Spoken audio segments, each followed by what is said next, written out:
Hello everyone, welcome back to my YouTube channel fantastic coder boy. तो एक नया protocol के बारे में सीखते हैं जिसको कोप बोलते हैं। अब कोप से डरना मत नाम से यार, ये भी सिंपल है। हाँ, सो स्टार्ट किया जाए। इसका नाम है कंस्ट्रेंट एप्लीकेशन प्रोटोकॉल। तो स्टार्ट करते हैं पहले।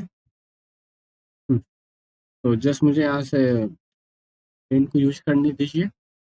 अब इंट्रोडक्शन लेते हैं। कोप का फुल फॉर्म होता है कंस्ट्रेंट एप्लीकेशन प्रोटोकॉल। ये क्या है भैया? एक प्रोटोकॉल है। प्रोटोकॉल क्या होता है? सेट ऑफ रूल्स होते हैं। जैसे कि हम लोग इससे पहले पढ़े थे ना, तो ये भी एक वैसा ही प्रोटोकॉल है जैसे हम लोग पढ़े थे ना, MQTT प्रोटोकॉल पढ़े थे। तो उसके बाद कोप पढ़ रहे हैं, ये भी एक प्रोटोकॉल है। प्रोटोकॉल क्या होता है? सेट ऑफ रूल्स होता है, सेट ऑफ रूल्स होते हैं। ओके। तो ये प्रोटोकॉल करता क्या है? मतलब दो डिवाइस के बीच में कम्युनिकेशन का हेल्प करता है, उनके बीच में कम्युनिकेशन को पॉसिबल करता है। कैसे पॉसिबल करता है? हाँ देखो, ये कुछ सेट ऑफ रूल्स होते हैं जिसको यूज करके वो दोनों डिवाइस कम्युनिकेशन करते हैं, दो या फिर अधिक डिवाइस आपस में कम्युनिकेशन करते हैं ये सेट ऑफ रूल्स का यूज करके। तो क्या ये रिटन फॉर्म में होता है कि कुछ और होता है? नहीं, ये रिटन फॉर्म में होता है। और ये रूल्स, ये प्रोटोकॉल, ये सेट ऑफ रूल्स कौन देता है? ISO देता है, या फिर IETF होता है शायद। ISO और IETF, ये दो ऑर्गेनाइजेशन होते हैं। और भी बहुत ऑर्गेनाइजेशन होते हैं। वो ग्रुप ऑफ बॉडी होता है जो डिसाइड करता है कि एक डिवाइस दूसरे डिवाइस के बीच में कौन कौन से रूल्स हैं जिसके हेल्प से कम्युनिकेशन करेंगे। जैसे मैं तुम्हें एक दो रूल्स का एग्जांपल बता रहा हूँ। ओके। जैसे पहला रूल्स है कि प्रोटोकॉल में IP एड्रेस होना चाहिए, IP एड्रेस, है ना? IP address. उसके बाद दूसरा है कि सिक्योर होना चाहिए, सिक्योर होना चाहिए। तीसरा है, मतलब अलग अलग प्रोटोकॉल के लिए अलग अलग रूल होते हैं। मैं तुम्हें कुछ कॉमन रूल बता रहा हूँ। ओके, समझ पा रहे हो? तो कोई रिक्वेस्ट रिस्पॉन्स मॉडल पे काम करता है, तो कोई पब्लिशर सब्सक्राइबर मॉडल पे काम करता है ना? सो अलग अलग रूल होते हैं। वो सब रूल पढ़ेंगे भी हम लोग, अभी कोप का भी रूल पढ़ने वाले हैं नीचे। तो समझ गए ना? ओवरऑल प्रोटोकॉल क्या होता है? सेट ऑफ रूल्स होता है जो रिटन फॉर्म में होता है, जो ISO या फिर IETF ऑर्गेनाइजेशन देता है, जिसके हेल्प से डिवाइस कम्युनिकेशन करते हैं। समझ गए? ठीक है। और अब देखो, इसके पहले हम लोग क्या पढ़ रहे थे? Erase all link on slide. इसके पहले हम लोग क्या पढ़ रहे थे याद है? MQTT पढ़े थे, मैसेज क्यू टेलीमेट्री ट्रांसपोर्ट। वो भी तो प्रोटोकॉल था। हाँ, उसके भी तो हेल्प से डिवाइस कम्युनिकेशन करते थे। हाँ, फिर ये प्रोटोकॉल क्यों यूज किया जाए गया? ये जो होता था लो पावर, है ना? लो पावर डिवाइसेस के लिए यूज होते थे, जैसे सेंसर हो गए, ये भी लो पावर के लिए होते हैं। ये डिवाइसेस भी लो पावर के लिए होती हैं, लो पावर के लिए। फिर इन दोनों में अंतर क्या है? अंतर ये है कि ये लो पावर और बहुत कम मेमोरी यूज करते हैं। इसका जो पावर है ना, ये MQTT से ज़्यादा एफिशिएंट है। देखो, MQTT में क्या होता था कि हम लोग को सब्सक्राइब करना पड़ता था टॉपिक को। याद आ रहा होगा, कुछ कुछ नहीं है याद आ रहा तो मेरा वीडियो देखो। टॉपिक को सब्सक्राइब करना पड़ता था तभी वो टॉपिक मिलता था। लेकिन कोप में ऐसा नहीं होता है।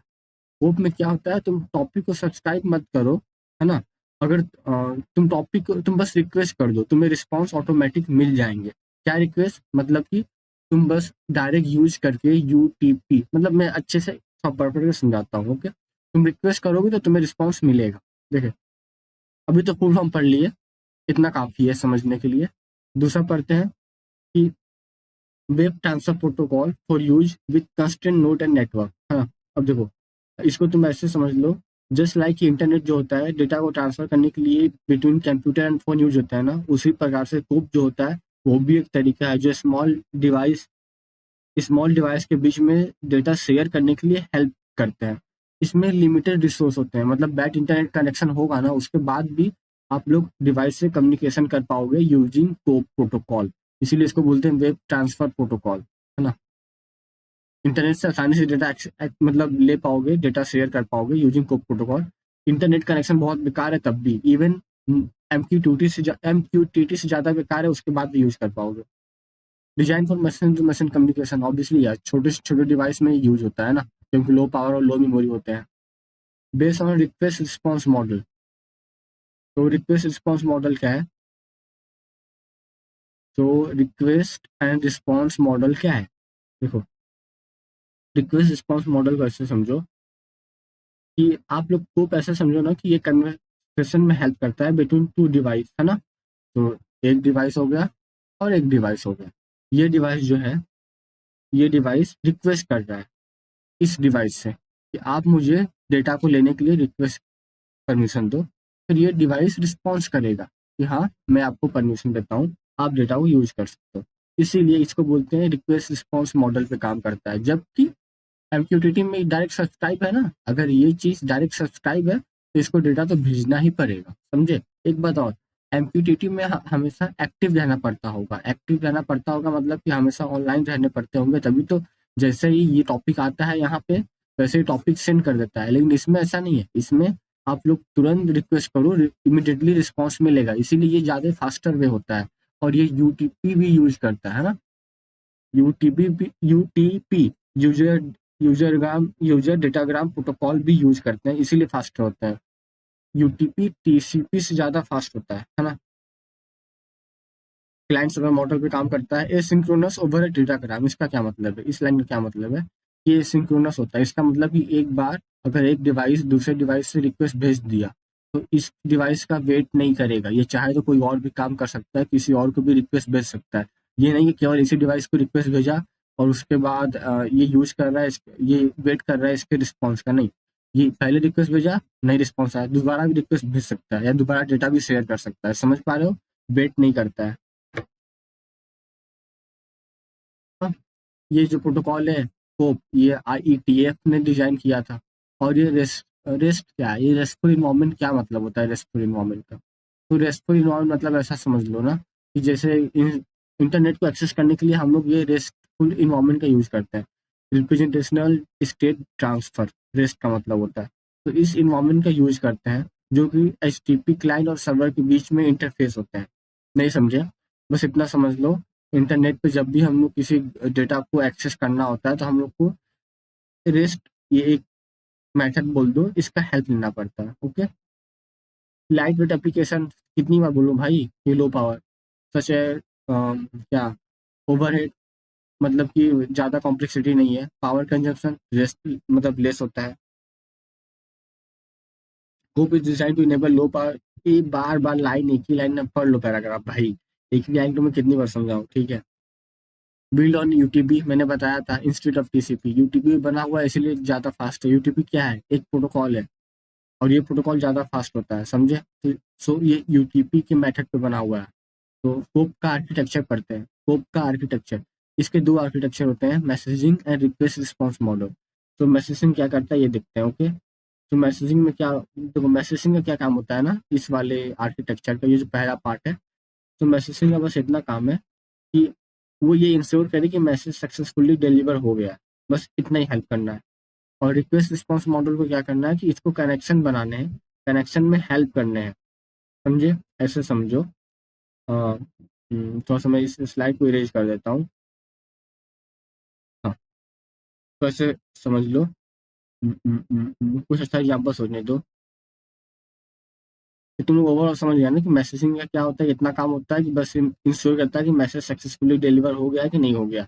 और जबकि ये रिक्वेस्ट रिस्पॉन्स क्या होता है कि मैनेज करता है actual communication between two devices. उन दोनों के बीच में मैनेज करेगा कि हाँ, नेटवर्क कनेक्शन अच्छे से स्ट्रॉन्ग बना रहे और नेटवर्क कनेक्शन ब्रेक ब्रेक ना हो। वो रिक्वेस्ट रिस्पॉन्स का काम होता है, रिक्वेस्ट भेजने का काम और रिस्पॉन्स लेने का काम करता है। और ये बस मैसेजिंग का इंश्योर करता है। तुम लोग को कुछ अच्छा एग्जाम्पल देने का सोच रहा था पर याद नहीं आ रहा कोई एग्जाम्पल, ठीक है। तो उसके बाद ये पढ़ते हैं मैसेजिंग सब लेयर। इस चीज़ का क्या मतलब है, मैसेजिंग सब लेयर। और ऐसा समझ लो कि ये जो पार्ट है ना मैसेजिंग सब लेयर, ये वो पार्ट है जो एक्चुअल कम्युनिकेशन को इंश्योर करता है। It's like conversation between two people, someone ask A question like की रिक्वेस्ट करता है और दूसरा पर्सन रिस्पॉन्स करता है ना, उसी टाइप से ये मैसेजिंग सब लेयर होते हैं, इसका ही लेयर होता है। Hope has four messaging nodes. क्या है वो मैसेजिंग नोड, इसके अंदर की बात कर रहा हूँ मैं।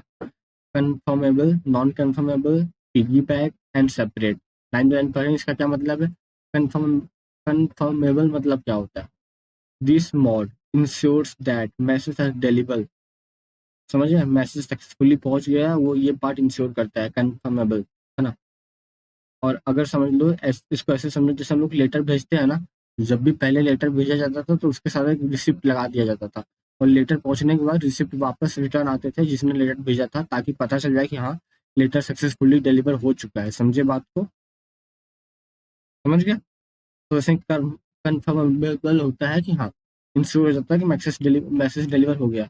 नॉन कन्फर्मेबल में नहीं इंश्योर होते हैं। पिगी बैग में क्या होता है, मैंने एक मैसेज भेजा अपने दोस्त को और उसमें मैंने एक और लेटर अटैच कर दिया कि हाँ भाई तुम भी मुझे रिप्लाई लिख के भेजो। तो पिगी बैग मतलब कि तुम्हें रिप्लाई लिख के भेजना होता है और ये रिप्लाई तुम्हें मिलता है। सेपरेट मतलब क्या होता है कि तुम मैसेज भेजे जा रहे हो और कोई मैसेज का आपस में एक दूसरे से कोई रिलेशन भी नहीं है। एक मैसेज तुम 2 तारीख को भेजे तो दूसरा मैसेज तुम 10 तारीख को भेजे, और दोनों का टॉपिक अलग अलग है, तो आपस में रिलेशन कुछ नहीं होता है, वो सेपरेट में आता है, सेपरेट। समझे? नेक्स्ट स्लाइड पे आते हैं। कोप पोजीशन एप्लीकेशन होता है रिक्वेस्ट मैसेज एंड यूटीपी, क्या है ये? सॉफ्टवेयर होता है। और रिक्वेस्ट और मैसेज ये कोप का आर्किटेक्चर हो गया, और ये यूटीपी में काम करता है। मैंने बता दिया कंफर्मेबल। ये मैसेज मैसेज एक टाइप ऑफ कोप, मतलब कि मैसेज मैंने पढ़ा था ना, मैसेजिंग और रिक्वेस्ट रिस्पॉन्स। मैसेजिंग के अंदर ये 4 चीज आते हैं, मैंने चारों चीज एक्सप्लेन कर दिया ना। देखो, रिक्वेस्ट रिस्पॉन्स मॉडल पे काम करता है। इसका क्या मतलब है? कंफर्मेबल मैसेज में क्या होता है कि तुमने पहले कंफर्मेशन भेजा, फिर उधर से एक्नॉलेजमेंट आया कि हाँ मैसेज मिल चुका है। नॉन मैसेज, तुमने एक मैसेज भेजा, कोई एक्नॉलेजमेंट नहीं आया, मतलब तुम्हें कोई कंफर्म नहीं कि मैसेज मिला है कि नहीं मिला है।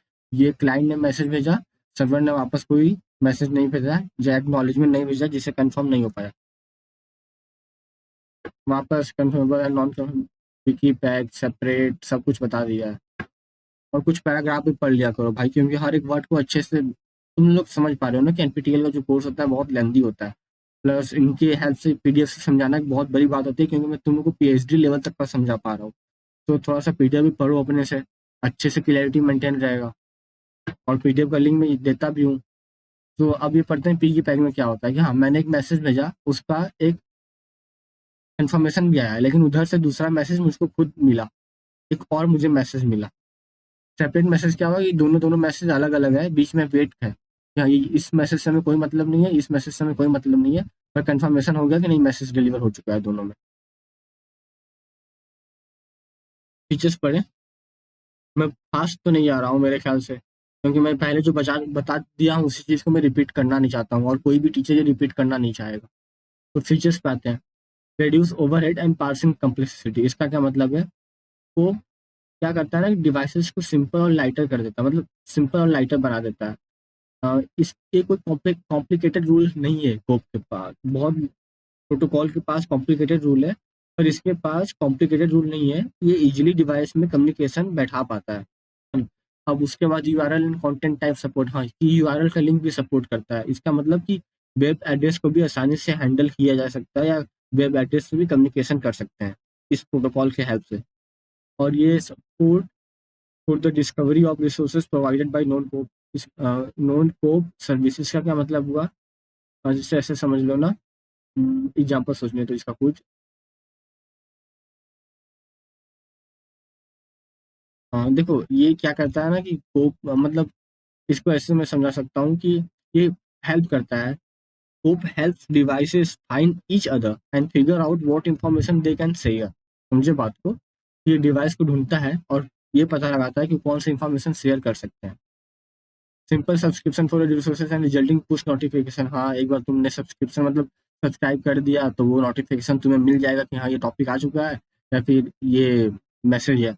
Simple catching base on maximum message, मतलब कि कोप में क्या होता है ना कि एक टेम्पोररी मेमोरी में भी डेटा स्टोर होता है। इसका ऐसे समझ लो कि कोप क्या करता है कि cope lets devices store information for a certain amount of time, है ना। ऐसा क्यों करता है? क्योंकि ताकि वापस सेम टास्क रिपीट करना पड़े, तो वो मैसेज का यूज ले पाए और ज़्यादा टाइम ना लगे। It's like remembering something for a little while so you don't have to look it up again right away. समझ पा रहे हो?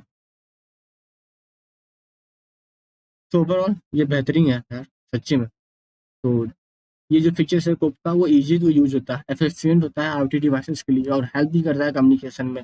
पावर को कंज्यूम करता है, रिसोर्सेज को अच्छे से यूटिलाइज कर रहा है कोप, हम लोग देख पा रहे हैं, है ना। तो फीचर्स कंप्लीट हुए, एंड उसके बाद नेक्स्ट टॉपिक ये पढ़ने वाले हैं। यहीं तक रहते हैं, अब मिलेंगे अगली बार। अगली बार क्या, मिलेंगे अगले दिन। चलो ठीक है, बाय बाय, टेक केयर।